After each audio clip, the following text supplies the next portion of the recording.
பச்சை மலை பூவு உச்சி மலை தேனு அப்படின்னு காவேரி பார்த்து பாடுற மாதிரியே இருக்குதுங்க. இல்லை இல்லை, நம்மளை பார்த்தும் பாடுற மாதிரி தானங்க இருந்துச்சு. அன்பான இனிய உறவுகளுக்கு வரேன் வா, என்னங்க சொல்கிறது, அப்படியே சூப்பராக நம்ம ஆசைப்பட்ட மாதிரி ஒரு 10 நிமிஷம் நல்லா பவனி வந்தாங்க காரில். நம்ம தலைவனும் தலைவியும் அழகாக புரிதல் பண்ணிக்கிட்டு வராங்க. விஜய் மாதிரி ஒரு புருஷன் கிடைக்க வேற லெவல் பண்ணியிருக்கணுங்க. இந்த மாதிரி ஒரு புருஷன் தான் நாட்டில் டைவர்ஸ் வழக்கு இருக்கவே இருக்காதுங்க. அவர் இன்னைக்குன்னு இல்லைங்க, அவர் என்றைக்குமே ஆரம்ப நாள்லேருந்து நீங்கள் கொஞ்சம் மனசில் நினச்சி பாருங்களேன். ஆரம்பத்தில் அந்த பசுவை எட்டி மிதிச்சாரு, அது யாருக்கு சப்போர்ட்டுன்னு நினைக்கிறீங்க? இலைமறை காய் அப்படின்னு சொல்லுவாங்களே, அதே மாதிரி தாங்க நம்ம தலைவிக்காகத்தான் உதைச்சது மாதிரி தானங்க தோணுது. அவங்க மட்டும் அன்னைக்கு உதைக்கலைன்னா பசு ஓடிருப்பானா? இல்லை அந்த வீட்டில் தான் எங்கள் காவேரி இருந்திருக்க முடியுமா? பயந்துக்கிட்டு விஜயோ தாத்தாவோ இருந்த மாதிரி இருந்திருந்தாங்கன்னா இங்கே பசு என்ன பண்ணியிருப்பான்? அடித்து விரட்டியிருப்பான். காவேரி பாவம் எங்கெங்கேயோ பறந்துருப்பாங்க. ஆனால் தலைவன் அன்னையிலேருந்து தாலி கட்டினதும் கூட எப்படி யாருக்காக கட்டினாரு? பணம் கொடுத்தாருல, அது ஒரு வகையில் சப்போர்ட்டிங் தானே. அப்புறம் என்னங்க, அப்புறம் நிவினை கட்டிக்கோ காவேரிக்கு அப்படின்னு காவேரி பற்றி நிவின்ட்ட சொன்னது எதுக்காக? காவேரி நல்லா இருக்கணும் அப்படிங்கிறதுக்காக. ஆரம்பத்துலேருந்து அன்னையிலேருந்து இன்னைய வரைக்கும் காவேரிக்காக மட்டும்தாங்க நிற்கிறாரு நம்ம தலைவர். இதை நான் சொல்லிக்கிறதுல பெருமையாக நினைக்கிறேங்க. இதோ இப்போ கூட தாத்தா பாட்டி எல்லாரையும் அடக்கி ஒடுக்கி வச்சுட்டு அதாங்க நான் சொன்னேன், அப்போவே சொன்னேன் வேணான்னு கேட்டாலைவா அப்படின்னு சொல்லாமல் விட்டாரு. அது வரைக்கும் காவேரி பாவம் தப்பிச்சுக்கிச்சு. ஆமாங்க, தாத்தா வீட்டுக்கு வர வேணான்னு தானே சொன்னார் நம்ம தலைவர். ஆனால் இந்த பிள்ளை தான் தாத்தாவுக்கு சத்தியம் கொடுத்துட்டேன், வாக்கு கொடுத்துட்டேன், பாக்கு கொடுத்துட்டேன்ட்டு கூட்டிக்கிட்டு வருதுங்க.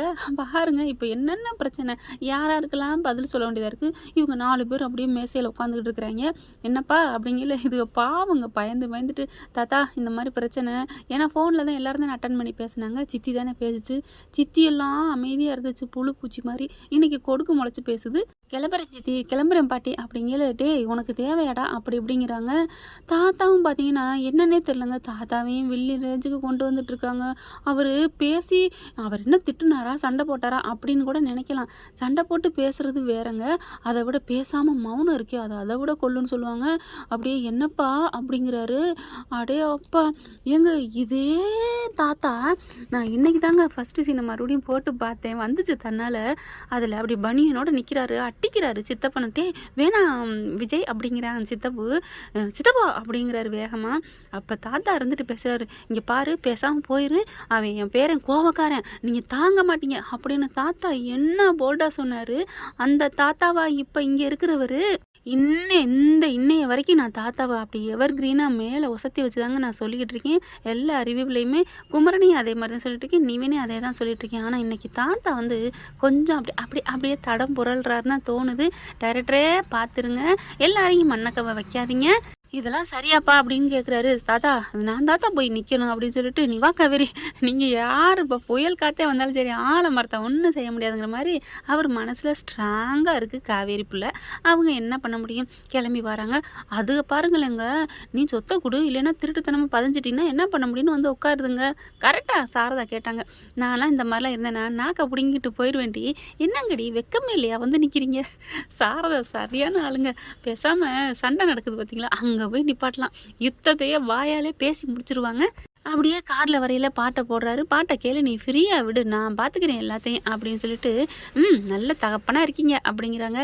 தகப்பனாக தான் இருக்கேன், நல்ல புருஷனாகவும் இருக்கேன் அப்படின்னு 2 பேரும் உரையாடல் மிக மிக மனதுக்கு இனிமையாகவும் காதுக்கு குளுமையாகவும் கண்ணுக்கு குளிர்ச்சியாகவும் இருந்துச்சுங்க. சூப்பர், வேறு லெவல்னு சொல்லணும். பாட்டை போடுறா அப்படின்னு சொல்லி பாட்டை போடுறாரு. அழகான இளையராஜா இசையில் நம்ம பாடும் நிலா பாலு அவரோட வாய்ஸில், பச்சை மலை பூவு நீ வச்சி மலை தேனு. அடடடா, என்ன இந்த பாட்டெலாம் கேட்பீங்களா அப்படின்னு காவேரி கேட்குறாங்க. கேட்பனே, பரவாயில்ல அப்படிங்கிறாங்க. இந்த காலத்தில் எல்லா பேருந்துகளையும் சரி, டாக்ஸிகளையும் சரி, ஆட்டோகளையும் சரி, எல்லா இடத்துலையும் பாட்டு ஓடுது அப்படின்னா நம்ம இளையராஜா சாங்கு, அடுத்து எல்லாரோட சாங் இருக்கும் தான். ஜானகி, எஸ்பிபி எல்லாமே மெலோடி ஹிட்ஸாக தாங்க போயிட்டுருக்கோம். இந்த காலம் கோச்சிக்காதீங்க, இந்த காலத்தில் வர்ற அந்த டப்பாங்குத்து பாட்டு, அப்புறமா அந்த வரிகளே புரியாமல் இருக்குது பார்த்தீங்களா, அந்த பாட்டு இதெல்லாம் ஓடுறது இல்லைங்க. அதனால தான் தலைவர் நான் கேட்பேனே அப்படிங்கிறவர் நிப்பாட்டிக்கிட்டாரு. இனிமேல் போக போக பாஞ்சு அங்கே போயிட்டு இப்போ அப்படியே மாமியார் மச்சினிச்சி எல்லாத்தையும் கூட்டிக்கிட்டு இங்கே வரப்போகிறாங்க. இங்கே வந்தால் தான் நிற்கிறாங்களே, இங்கேயும் வந்து என்னடா அது நம்மளை எங்கே போனாலும் விடாது கருப்பு மாதிரி வந்து நிற்கிறாங்களே அப்படின்னு பயங்கரமாக யுத்தம் நடக்க போகுது. எது நடந்தாலும் என்னங்க, நம்ம காவேரியை கைவிடாமல் நம்ம தலைவர் காப்பாற்றிக்கிட்டே இருப்பார். அது வரைக்கும் ஓகே தான். பார்க்கலாம். நல்ல வில்லிங்க 4 பேர் நம்ம வீட்டில் இப்போ சேர்ந்துட்டாங்க. தாத்தா, பாட்டி, சித்தி, சித்தப்பான்னு எல்லாரையும் ஓரங்கட்டிட்டு காவேரியை காப்பாற்றணும். பார்க்கலாம் ஃப்ரெண்ட் என்ன நடக்க போகுதுன்னு. இந்த பற்றி உங்களுக்கு பிடிச்சிருந்துச்சுன்னா உங்கள் பொண்ணு எனக்கு கையில் ஒரு லைக்கை போட்டு சப்ஸ்கிரைப் பண்ணிடுங்க. Thank you friends.